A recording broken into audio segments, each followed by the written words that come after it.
Public speaking itu bakat atau emang karena latihan?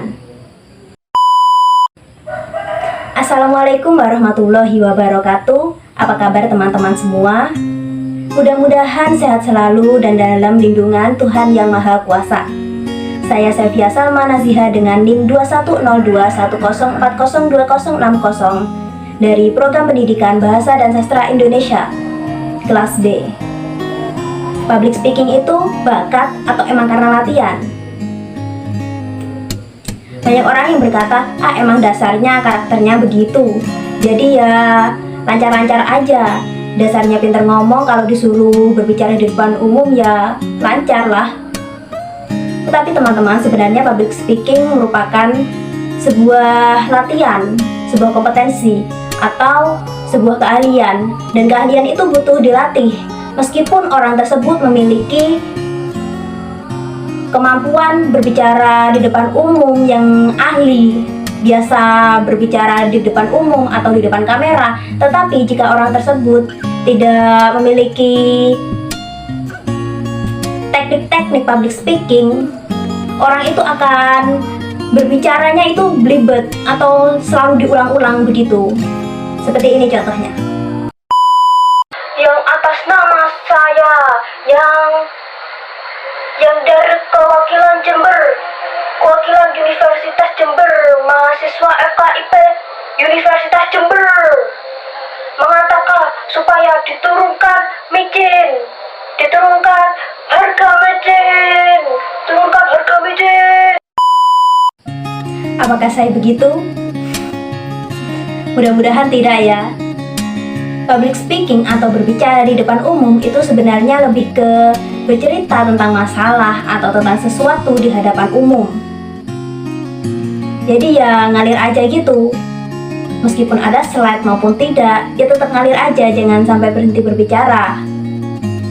Tidak ada yang akan mengganggu hal-hal seperti tiba-tiba kamu blank, tidak.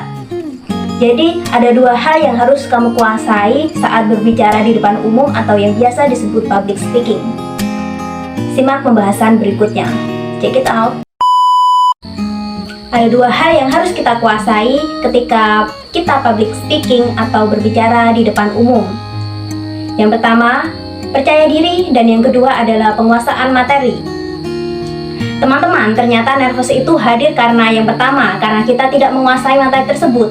Dan yang kedua, karena tidak biasa. Dan yang terakhir, karena wajarnya manusia.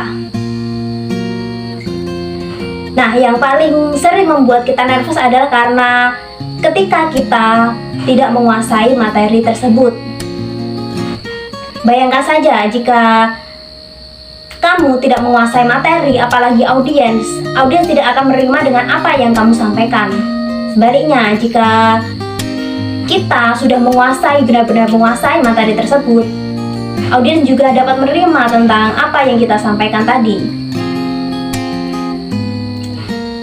Dan bayangkan saja jika Anda itu tidak menguasai materi sama sekali, itu akan membuat Anda nervous banget, parah. Teman-teman harus menguasai materi setidaknya 80% itu sudah dianggap siap dalam menghadapi audiens atau teknis-teknis lainnya tentang materi tersebut.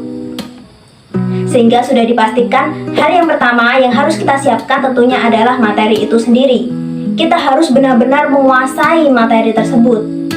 Nah, setiap gaya belajar orang itu kan berbeda-beda. Ada yang lewat audio, ada yang lewat visual, dan lain sebagainya. Nah, misalkan Anda mudah sekali belajar jika lewat mind mapping. Nah, Anda harus membuat mind mapping tersebut. Itu gambar di kertas. Dan dipelajari, dan kamu coba latih public speaking kamu. Untuk agar timbul kepercayaan diri. Dan yang kedua, kepercayaan diri akan naik jika kita sering berlatih. Kita harus berlatih secara terus-menerus, jangan hanya sekali dua kali, itu tidak cukup. Kita bisa berlatih misal sambil mengendarai motor atau mengendarai mobil, atau hal-hal kita itu pasti memiliki waktu-waktu senggang. Itu bisa kita buat latihan public speaking. Nah, yang namanya kompetensi atau keahlian itu memang harus dilatih. Tidak hanya 1 kali atau 2 kali, itu tidak akan cukup. Harus dilakukan berulang kali. Nah, kita balik lagi ke satu teori yang mengatakan bahwa ada seseorang dengan pembawaan karakter seperti sanguinis itu memang mudah sekali untuk berbicara di depan umum, berbeda dengan melankolis. Tapi ini bukan berarti jaminan bahwa orang-orang sanguinis itu ahli dalam bidang public speaking. Itu hanya membantu saja, selebihnya itu latihan.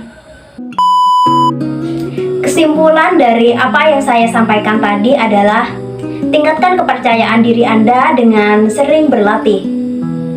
Saya Sevia Salma Nazihah mengucapkan terima kasih karena sudah mengikuti penjelasan saya dari awal sampai akhir. Wassalamualaikum warahmatullahi wabarakatuh.